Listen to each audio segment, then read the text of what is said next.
This is TWiT.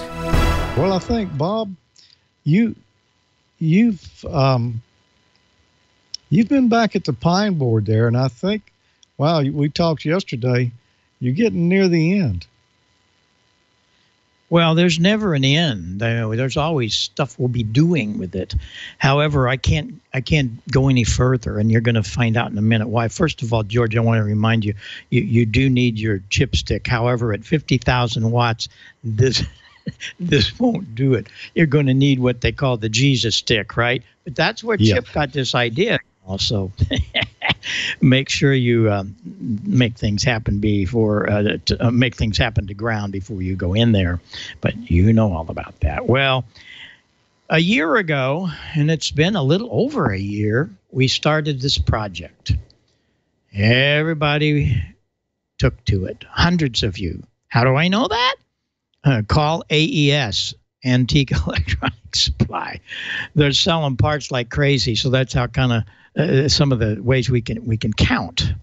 It went really crazy, and I was so thrilled because a lot of people are building that have never built before. What's really cool is a lot of guys that got out of ham radio as they left their teenage years, got into college, had a family, had a career. They're coming back, but ham radio is not what it was in 1960 or whatever.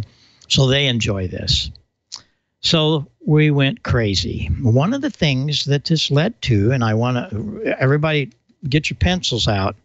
This Saturday, Leo Laporte, the head TWiT here at the network, has a show. If you don't know about this show, it's how so many of us learned so much about computers and everything else decades ago that he started on his screensavers and stuff like that up on C-band satellite. Well, next Saturday, his second hour of the Tech Guy. Just go to the network lineup next Saturday because he had me on as a guest. But it really wasn't about me. He wanted to talk about this. And so we were able to bring the word of ham radio and building to over 1 million listeners. He's on 160 radio stations on that Saturday, Sunday show. If you don't know about that, you need to do it. There it is, right there. The Tech Guy. It is really something. So next Saturday on that second hour, we're going to talk about ham radio to all these millions of people that sometimes think it went away. Well, it certainly didn't. For me, it's gotten crazy. It really did get crazy. Well, let me show you what the Pineboard has evolved into. It is now a 3-band band switching transmitter, 160 meters, the full coil, 75 meters, and 40 meters. And it band switches, and it switches the 3 crystals. I also added the antenna relay from Gene, W4IQN. He came up with a kind of a novel arrangement of that antenna relay. It shorts the receiver out in receive, so you don't put any RF in the receiver. It's pretty cool. In addition to that, there are a pair of contacts that we bring out here that you can mute your receiver. And we're going to have to get into some of that because everybody wants to build a receiver. I got to tell you, that is a huge project, even for those that have built for years. I suggest you go to a ham fest and spend $100 and buy a Hallicrafter's XX99 or Hallicrafter or S20 or a Hammerlin. There's a number of receivers I see all the time at these ham fests, and you need to do that. We'll talk about that later. But anyway, there are the muting contacts. So when you key this baby up, bingo. Well, we got it on. Let's switch it. Before I switch the camera, we're on 160 meters. I selected that with this guy, and we'll tune her up. And here we go. Hopefully you can see the light back in there. It's 160 meters, 5 watts. Now we're going to go to 75 meters, and we'll tune that little booger up 75 meters. Let's go over here. Hard me to do where it is. Passed it up. There's 75 meters. And then we'll go to 40 meters. And here comes 40 meters up here. Come on here. I knocked this off a while ago, George. Look what I did. I picked it up by that wire. Like, come on. So I got to resolder that. But anyway, there's 40 meters. So we got 40 meters. We've got 75 meters. And we got 160 meters. Is that cool or what? Let me show you some of the other things that happened here. Just a second. Excellent camera work here, right? Oh, golly. Let's go about right there. And we'll describe some of this good stuff. It took me a while to do this, I have to tell you.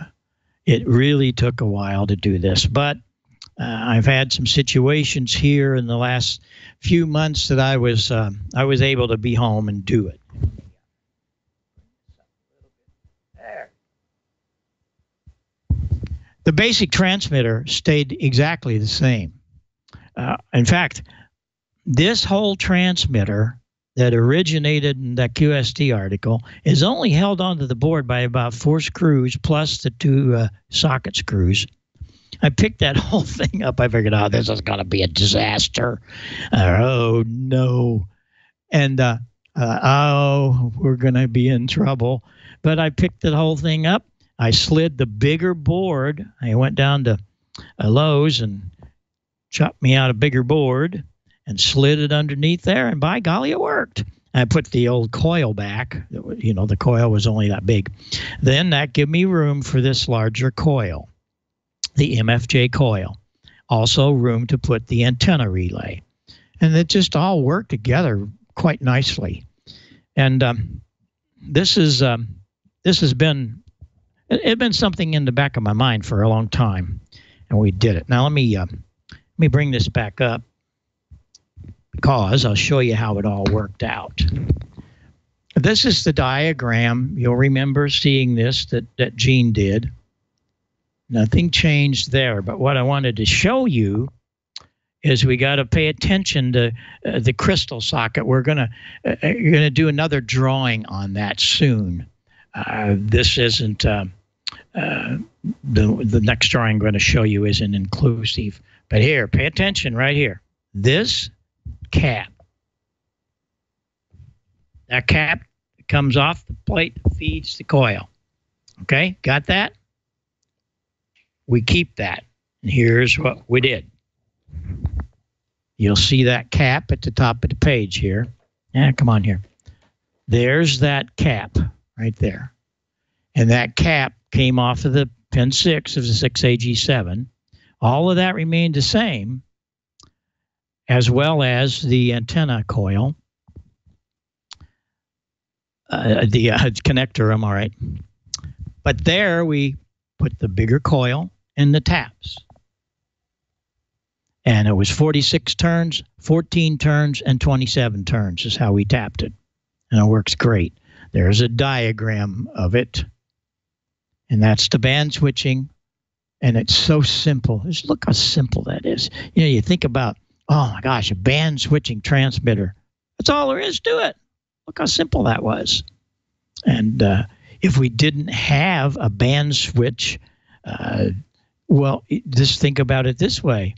If you just had a 40-meter transmitter, you'd only have that coil. Bingo. That's all you'd have. You have the same 365 puff. That worked the same. But you make the coil bigger, and we select it here and go to the antenna, make it bigger. Look how simple that is to have band switching in the final. It's just so cool. I've showed this several times. I'm really happy with this. This is quite neat. Gene did this, W4IQN, and it's a unique situation where the receiver is grounded on transmit. And so when that relay is activated, it grounds the receiver so you don't put RF into it. Kind of a neat deal. Just kind of a neat deal. And one other thing we did to it, and we'll have to talk about that later on in another show, perhaps, but I put an XLR connector, one of our XT1 transmitters. By the way, I have the power shut off, everybody. And the high impedance. So we have a high impedance input and a low impedance input. And that is easily done like this. Very simple. And it works great.